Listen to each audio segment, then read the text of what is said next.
Hey everyone, welcome to part 6 of my playthrough. Last time, we just walked into the art room and found a girl there sitting and eating her food with her feet. Interesting, let's see how that pans out.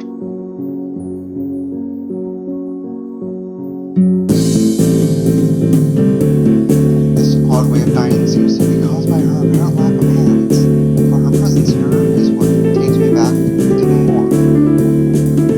How did I miss her? She's sitting in the corner very still, but I still somehow took her as part of the furnishing, or a statue at first glance even. Not being too observant today as a whole, the girl seems to be frozen in place, staring at me with her huge eyes like a rabbit in the headlights. Think of a deer in the headlights, but rabbit works just as fine. She's staring at me, her mouth wide open, ready to accept the boy. I'm staring at her, my mouth wide open, suddenly remembering I didn't finish my sentence. I'm trying to think if I should. This weird stalemate keeps us both stunned into silence, punctuated only by the wall clock ticking rhythmically. Hello? The girl stuffs the forkful in her mouth and is now staring at me expectantly while chewing. This is a bit awkward. Hello. I was told to pick up some supplies from here. For some festival stalls, I think. I didn't think there would be someone here. There isn't. That's why I came here too. She picks up another forkful. Doesn't that mean you're here then? She raises her eyebrows as if she was suspecting my observation was false. You are pretty observant. I guess it does. But who are you? The girl is pretty straightforward, isn't she? I'm Nakai. Isao Nakai. I just transferred in on Monday. I'm Rin. Tezuka Rin. Tezuka. I won't shake hands with you. At least we know who we are now. That's very nice. Her deadpan manner of talking makes it hard to determine whether she's joking about shaking hands or not. It kind of bothers me joking about these matters. It doesn't feel appropriate at all. I'm trying to figure out what's appropriate and whether this girl is. She seems to have lost interest in me and is now gazing yearningly back at her food. Can I continue my lunch? If you don't mind me, I won't mind you. You need to get your stuff. The supplies are in the back. Go right ahead. Lunch? The school's already open for the day. What would you use then? What word would you use? There's no word for a meal you eat after lunch, but before dinner, right? Bothers me very much too, but I don't really know what I should say. I don't think you're supposed to eat a meal between lunch and dinner to begin with. But I'm hungry now, and my delicious box lunch would go to waste otherwise. I have curry. It's very delicious. With much decisiveness, Rin once again picks up the fork between her toes, and with at least as much impoliteness, she points it straight at me.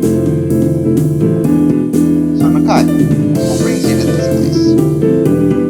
Like I said, I was told to look for this thing. No, the school. On the outside you look fine. Is your problem inside? Hey, we got a detective here. I came to full stop, opening my mouth but not getting a word out. I can guess. I'm good at guessing. Better than most people. Rin cuts me off before I can answer her question, or skirt around it somehow. I don't know which I would have done. Well, she's not wearing a skirt, so I can't really skirt around it, can I? I froze in front of this issue again. I haven't even told anyone here about my condition, or maybe it's only because it hasn't really come up. I do get the feeling that not making issues of this is part of the social code here, as the teacher said. I wonder if the people here could relate. Probably not any better than any normal person could. I can't relate to Shizune's circumstances, or Lily's either. Naturally, while I go through things in my head, Rin keeps considering what my condition could be, with an overtly contemplative look on her face. She puts her fork between her lips and leans back, looking at the ceiling as if the answer was written up there. A beam of light illuminates her face from the window side, creating a mask of dark shadow on the other side. I don't think it's anything in your head, and something in your guts would be boringly ordinary, like this lunch of mine, unless delicious. The problem must be in your pants. What? Messed up Sherlock Holmes kind of statement, and the sheer lack of tact it was delivered with catches me completely off guard. I think I might have reeled back even physically as Rin's eyes widened in revelation and astonishment. So I was right! There is something wrong with your cackle, isn't there? Still partially in shock, but recognizing the need to reply something, I spit out the first thing I can think of. No, nothing like that. I have a heart problem. Arrhythmia. I said it, more like blurted it out, but I said it. The girl in front of me purses her lips together and glowers at me, looking very disappointed. How boring. Trouble in the pants would have been much more scandalous. What's with this reaction? I'm sorry to let you down. I forgive you, I collect people, and a person with, that kind of problem would have been really great. Collect people? People with different problems? Huh. So you just, go around asking people what's wrong with them? Pretty much. I see. With little left to say, and the conversation dies away. I keep thinking about what she said. What was said. It's the first time I told anyone else about my condition. All the other people have either known about it already or heard about it from someone else. Or didn't need to know about it, like every other student here so far. Should I have told it as a natural part of my introductions? Is it expected of me? Hi, I'm Hisao Nakai. I have arrhythmia. That's just wrong. Hi, I'm Hisao. I have a very serious heart condition. Is that how I'm supposed to go around introducing myself from now on? As if our disabilities would define us. What a disgusting thought. I don't think Rin's thinking of it like that. It's not the disabilities that define us, but the disabilities that add to us. I think that's how she sees it. Or maybe this test girl just has an unnatural interest in such things. As I walk to the back of the room to pick up the items on Misha's list, a chance opens the study room from the corner of my eye. Her hair is a burnt auburn, almost orange, and cropped short. The long hair would probably be impossible with no arm. The boy's uniform and lack of arms makes her look very thin, almost scrawny. She's not particularly pretty, except for her murky green eyes, which flicker relentlessly from below her short bangs, even when she eats. Restlessly, not relentlessly. The distance between the shadows makes it seem like they don't reflect sunlight at all, but instead absorb all the light of all of it within them, like deep wells. She moves her feet almost deftly as a normal person would use their arms. However, I can see how this sight could discomfort people, especially while eating. It makes me a bit uncomfortable, at least. I hesitate to think about the word unnatural. But it's too late now, isn't it? I keep searching the cabins and shelves for Misha's things. But after enough time passes, decide this girl is too uncomfortable, so I try to force some conversation out of this strange girl. So, do you always eat alone? And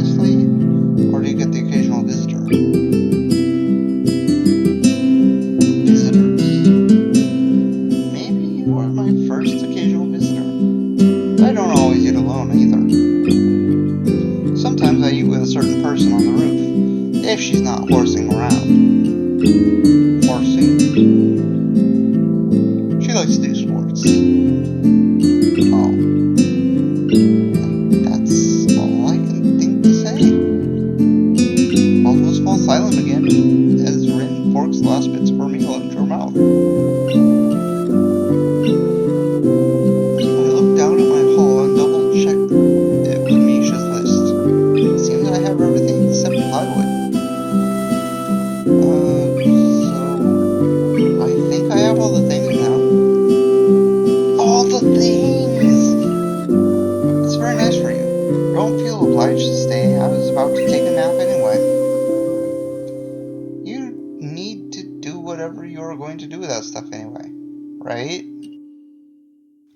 Or perhaps you like watching girls sleeping. I'm not sure what to make of this, but Ren looks serious. Even if I did, I think I have to be going. I'll catch you around, Jessica. You can call me Ren. I feel that our relationship is at this point good enough to warrant this much. I was already trying to make my exit, but she draws me back in. Fine, then I miss out. And you are. Rin looks at me hard in the eyes, but that intimidating feeling you get when someone stares at you isn't there.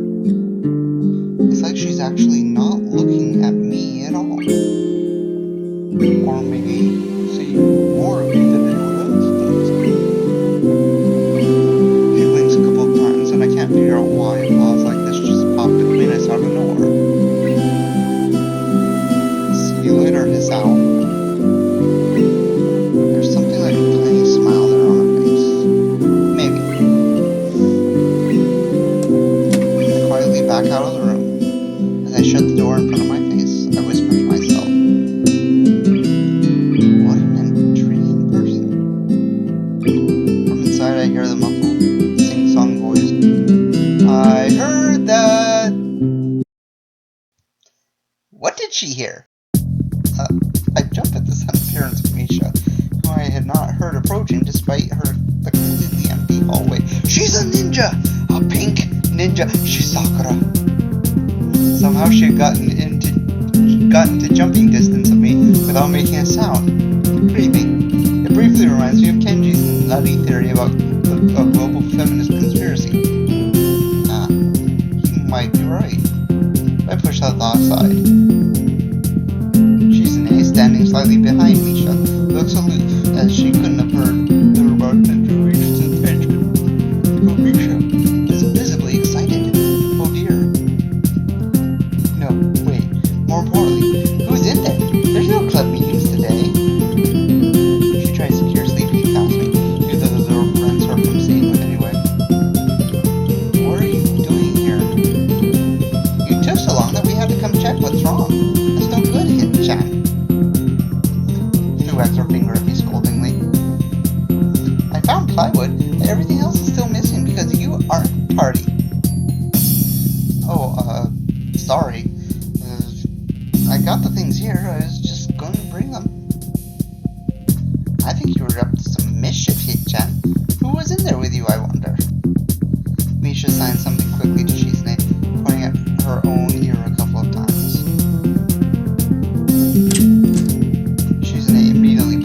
Past me and opens the door to the classroom I just left.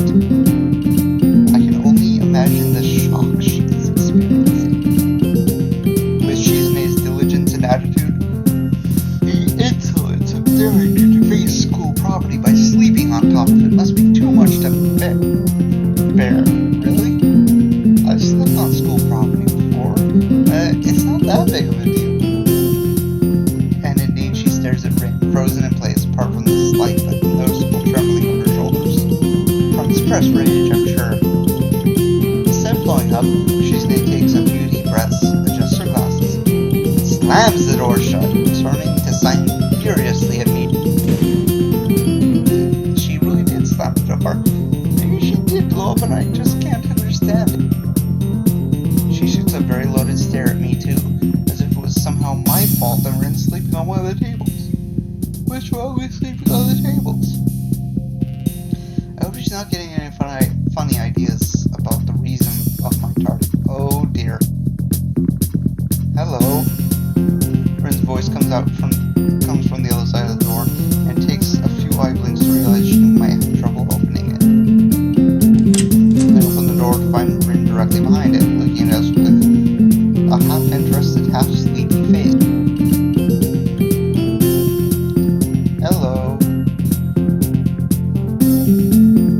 Miss Tezuka, what do you think you are doing? You're absolutely not permitted to use school property for such disgraceful activity. It sure is suddenly very crowded in here.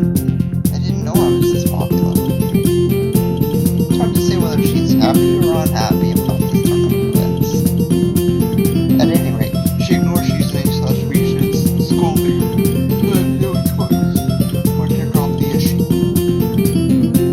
Shizune taps Misha's shoulder, points at Rin, and makes some quick signs. Popularity aside, please don't do that anymore. Hey, she made a joke! Shizune made a joke! Anyway, how is your project going? Will it be done for the festival?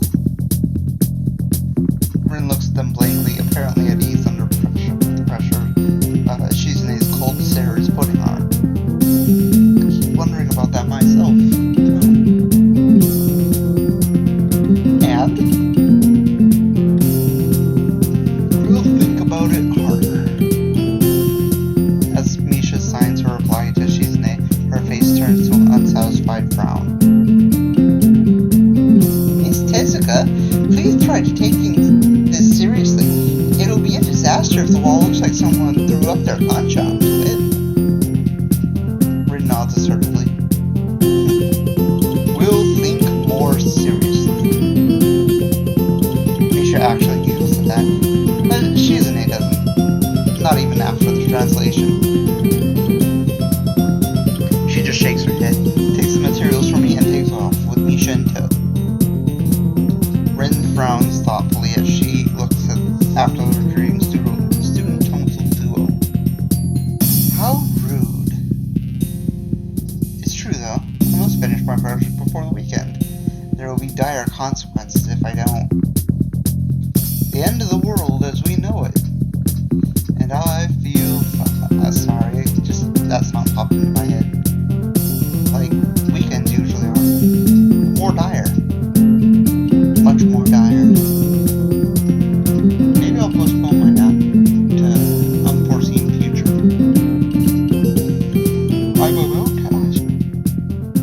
I'm about to ask what project she has and what are these apocalyptic consequences, but she walks back into the art classroom. Since you have nothing to do, would you give me a hand? 'Cause she doesn't have one.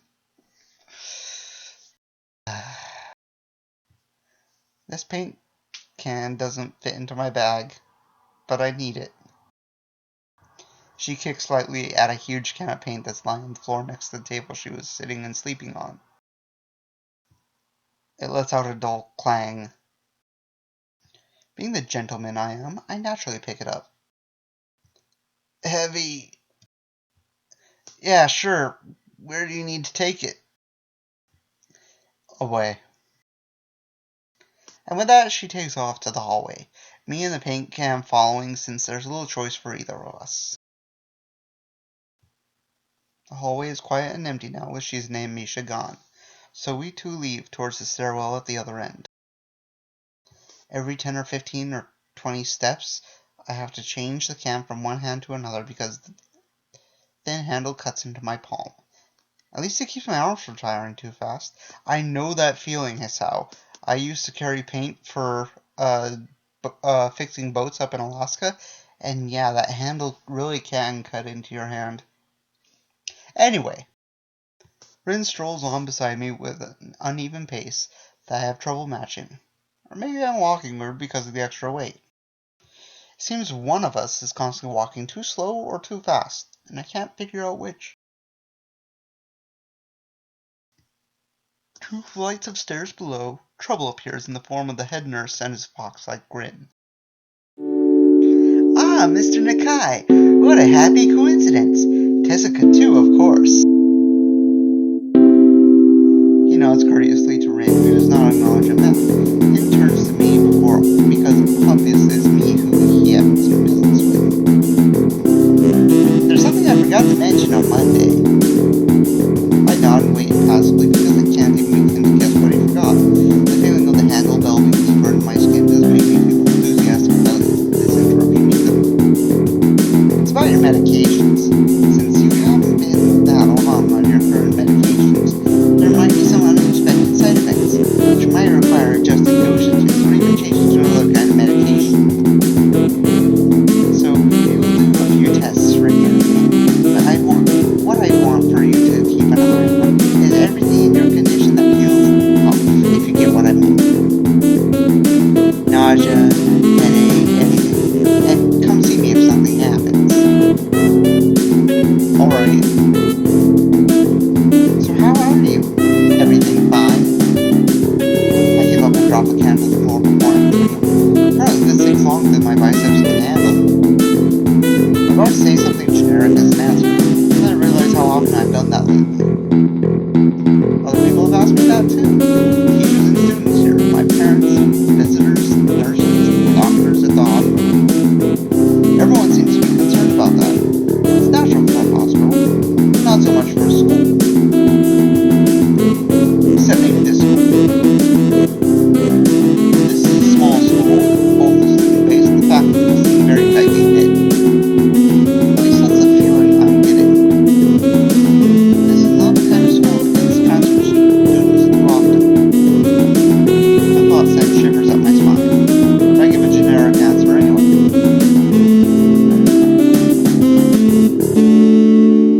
That's great. Also, one other thing. My sources tell me that you've been at neither the school track nor even the pool, so I'd like to know if you have taken up exercising as I asked. Of course I haven't. His way of inquiring gives me the feeling that I should have been running my ass off on the track since the very first day.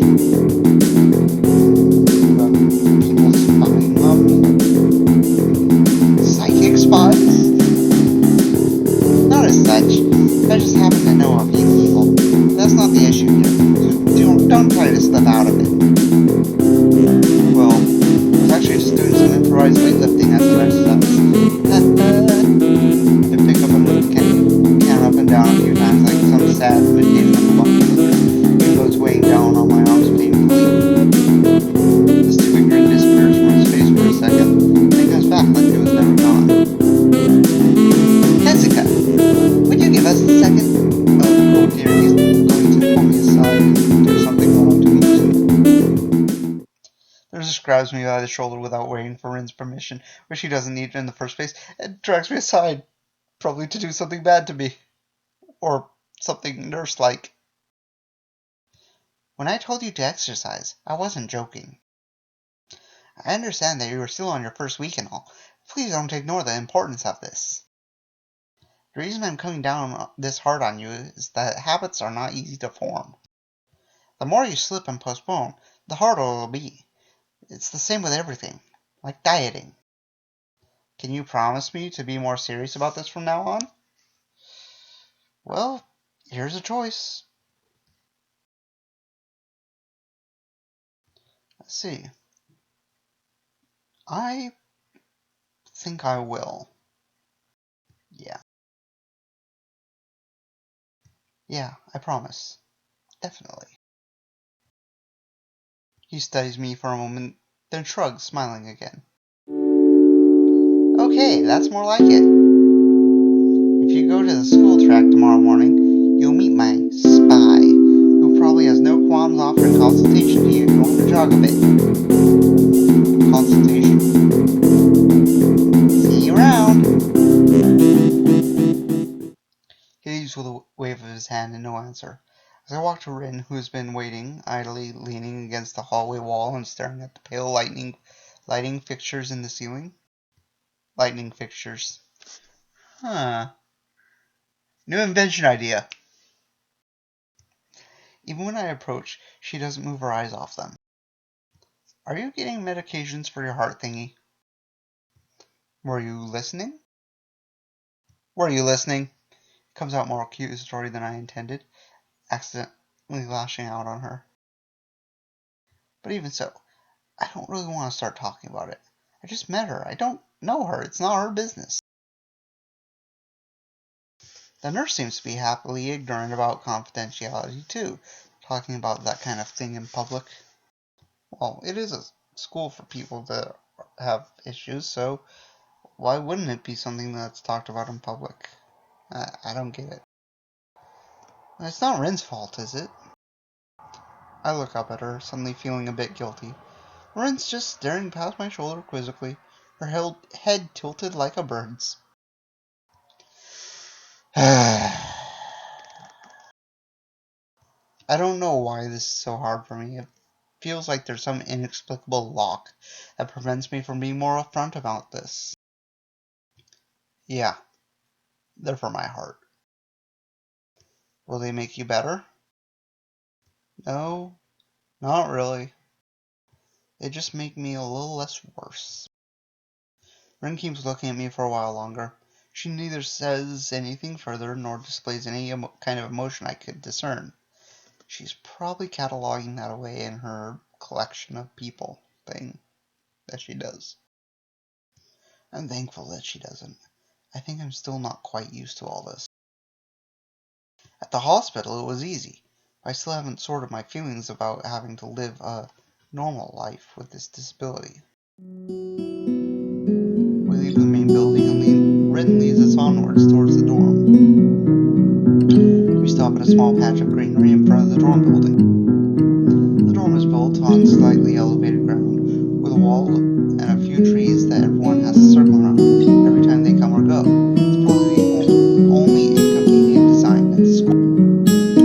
The entire wall, made of some kind of bricks, made of the same kind of bricks as the building itself, has been covered with some sort of painting. Most of it is still mere sketches, quick lines drawn on black and white against the gray plastering that covers almost the entire length of the wall, with some places look a bit more finished. There are human faces and legs and hands. I can't quite say what the painting as a whole might portray. Stacks of what seem to be paint cans are arranged in piles on the ground beside the wall. See, the left side is hardly off the ground yet. It's because I couldn't get in the mood yesterday. I gave up and went to meditate instead. Then it was suddenly morning. I have to work on it, but the guys from the art class are helping with negative spaces and base surfaces whenever, which is a problem. It's easier to paint big areas if there are lots of people with hands. The reach is better, and it's faster too. She goes on a tangent of a tangent, waving with her arm, or whatever of it there actually is, to demonstrate, even though I already got the point.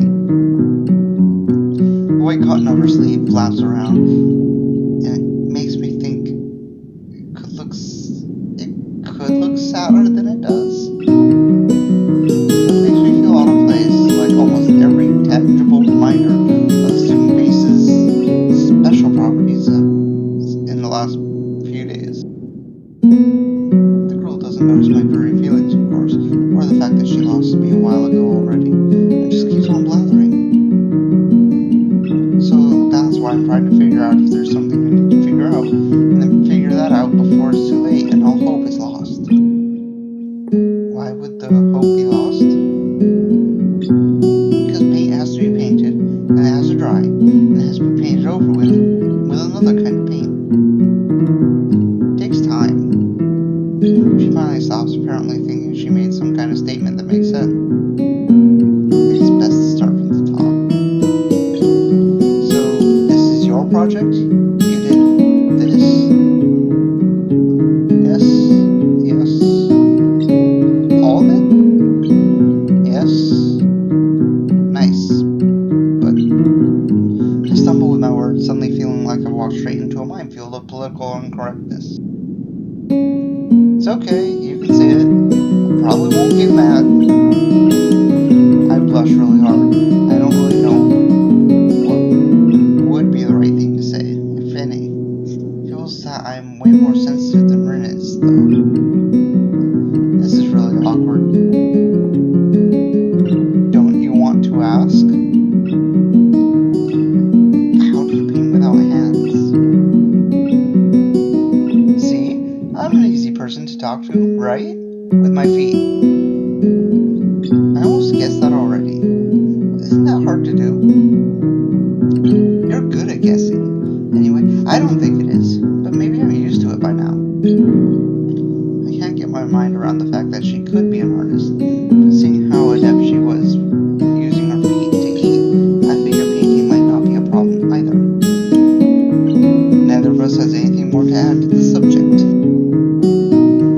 The afternoon light worked pretty well. I was afraid it would look too flat, but it's not like that after all. I think it's actually pretty interesting. I want to see what it looks like in dim light. Do you think it's flat? Well, paintings tend to be flat. Not like that flat, you know. Flat, like some people are. No substance. No meat where there should be some. I know a few girls who... Okay, I get it.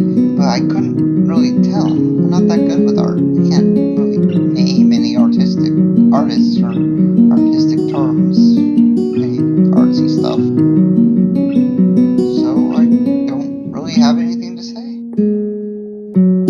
Rin shrugs her shoulders at that, saying, "Suit yourself," without saying it, and looks up at the sky as if trying to look for something up there.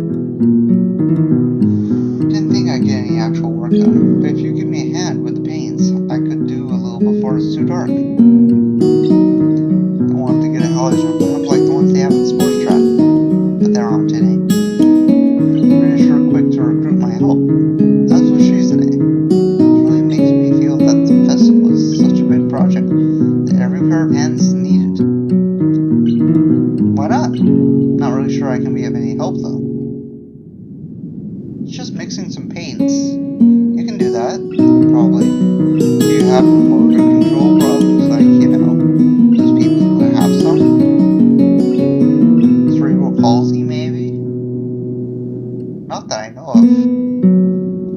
I get it. Heart thingy has nothing to do with that. She gives me a sly look for no reason. No, it doesn't. Let's do it then. She sits on an empty wooden box and naturally picks up a wide brush between the toes of her bare right foot. I open a few of the cans and pour some of the contents into shallow bowls for mixing. The thick paints flow lazily from the can into the bowl like syrup. I mix them, creating funny, hypnotic-looking swirl patterns that melt quickly into each other to form a new monotone hue. Rin sets to work every now and then, asking me for a hand with something or the other. Finding different brushes is easy enough. Mixing the paints to be the exact tone this girl is apparently seeing in her head is a frustrating ordeal.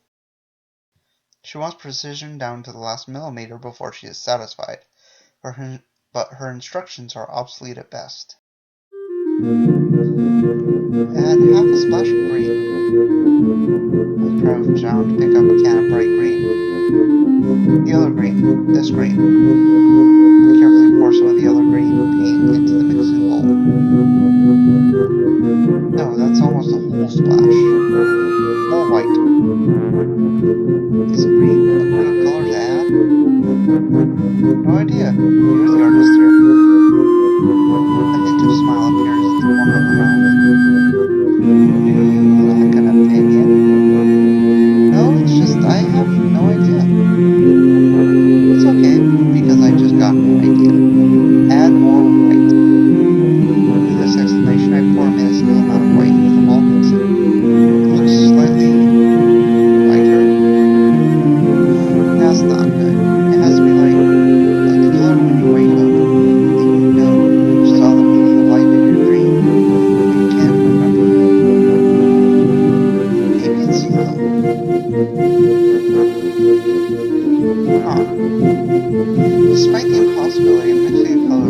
intro seasons, or any other nonsense that's being imposed on me, I find myself enjoying it more than I thought I would. Seeing the painting being born on the plaster wall feels like magic. I spend the moments I have between mixing paints, crouching down on the paving, and just looking at her work. It feels slightly intrusive at first, like breaking some imaginary intimacy. But Rin doesn't seem to mind the least bit. Maybe it's just in my head. Her entire presence commits a completely different air as she patiently works on the details, adding layers of paint on top of other layers of paint, steadily moving her foot across the wall to add new shape. When I manage to produce a passable mixture of paint, a rare smile on her face is oddly rewarding. Apart from the few words when discussing paint mixtures, neither of us says a word for the longest time. And even those short discussions soon evolve into a shorthand, both of us developing and using weird impromptu code words for paints and hues, as if there was some need to conserve words and breath and sound.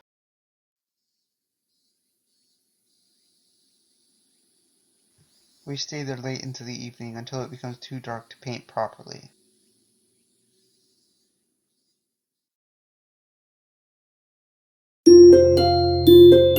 I guess that's it for tonight. I'll see you guys next time.